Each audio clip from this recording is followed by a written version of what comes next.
Avant tout, remettons les choses dans leur contexte. C'est dans l'épisode 8 que Kylo Ren fait une proposition alléchante à Rey. Il lui propose une alliance afin d'en finir avec les Jedi, les Sith, ainsi que la Résistance. En finir avec tout ce qui fait Star Wars finalement. Admettons que dans notre univers alternatif, Kylo se voit être un peu plus convaincant à l'égard de Rey, et que celle-ci accepte son offre. Elle émet cependant une condition, elle exige que les hostilités envers la Résistance soient suspendues. Kylo n'y voit pas d'inconvénient. Enfin, c'est ce qu'il dit. Bref, il ordonne à son armada de cesser le feu sur la flotte rebelle en cavale. Les résistants en bien mauvaise posture préfèrent tout de même rejoindre Krayt. Ils ne comprennent pas trop ce qui se passe. L'ancienne base rebelle leur permettra de remobiliser leurs esprits ainsi que leurs forces, et de contacter du renfort, qui ne viendra probablement jamais.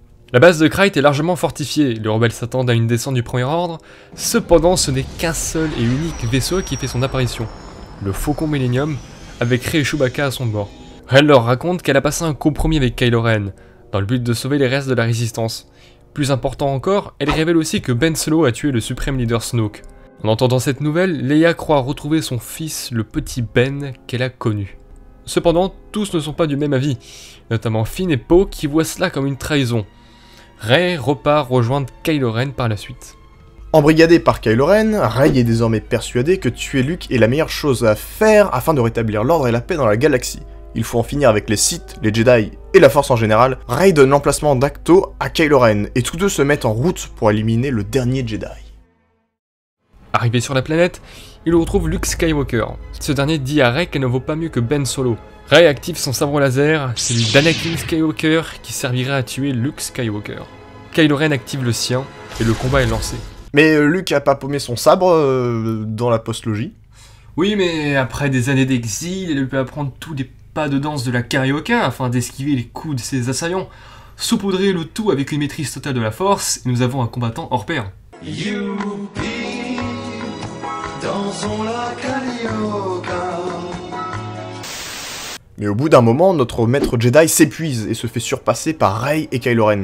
Luke se retrouve au sol avec le sabre laser de Kylo pointé sur lui.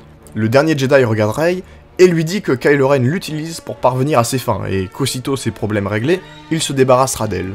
Il lui annonce que les dernières flottes de la Résistance sur Krayt sont probablement déjà détruites. En effet, les forces du Premier Ordre ont attaqué la base de Krayt afin d'annihiler la Résistance une bonne fois pour toutes. Rey se rappelle des enseignements de Luke. Sa perception de la Force en est alors accrue, elle peut ressentir la détresse de ses amis et de la Résistance. Kylo remarque que sa nouvelle alliée semble tiraillée. Il constate que Luke, impuissant, est au sol. C'est alors que ni une ni deux, il profite de ce moment de doute pour asséner un coup puissant à Rey, afin que celle-ci n'ait le temps de se rebeller contre lui. Rey réussit à parer son coup, et en profite donc pour lui couper son bras avec un contre précis. Par la suite, elle l'envoie valser dans la mer d'Acto, à l'aide de la force. Au même moment, le Faucon Millennium apparaît, avec à son bord les derniers survivants de la Résistance, à savoir Finn, Leia, Poe, Chewbacca et quelques résistants. Et d'ailleurs Maurice, tu penses que Rose a survécu? C'est bien ce que je me disais. Tout ce beau petit monde récupère Rey et Luke et s'échappe d'Acto en laissant Kylo Ren pour mort. Plus tard sur cette même planète, une navette noire apparaît, elle se pose, les portes s'ouvrent, de la fumée s'en échappe, des pieds apparaissent pour révéler les Chevaliers de Ren. Ceux-ci se chargent de sauver un Kylo Ren agonisant entre la vie et la mort. Quelques mois plus tard, les rangs de la Résistance se voient gonflés par de nouveaux arrivants, dont un vieux pirate que vous connaissez peut-être. En effet, Lando Calrissian se joint à eux. Lando, c'est un nom qui me dit quelque chose. C'est un Deus Ex Machina? Eh bien non, c'est un vaurien et j'ai très envie de le mettre dans cette histoire. Mais Kylo Ren et les Chevaliers de Ren traquent la Résistance et finissent par les retrouver sur Devaron, une planète offrant de nombreuses ressources pour les résistants. Cette obstination du nouveau Supreme Leader est motivée par la vengeance. Tiens, ça me rappelle quelqu'un tout ça. Kylo Ren et ses sbires débarquent sur la planète pendant une nuit pluvieuse, comme dans la vision de Rey. Bref, Kylo Ren apparaît complètement changé à cause de ses blessures, et il n'hésite pas à s'abandonner vers la colère et à foncer sur Rey. Le combat est intense. Luke affronte les Chevaliers de Ren, tandis que Kylo se charge de Rey. La rage de Ben Solo lui donne l'avantage, et il arrive ainsi à briser la garde de Rey. Elle se retrouve donc au sol. Alors que Kylo est prêt à lui donner le coup fatal, Chewbacca intervient et arrache le bras mécanique du fils et meurtrier de son meilleur ami. Rey en profite pour transpercer Ben Solo. Les Chevaliers de Ren survivants s'enfuient à bord de leur navette. Ils commencent à s'échapper quand soudain, Lando et Chewie les prennent en chasse à bord du Faucon Millennium. Une course-poursuite s'engage donc entre les deux vaisseaux dans le ciel de Devaron. Mais la navette des Chevaliers de Ren subit beaucoup trop de dommages et finit par s'écraser sur le sol.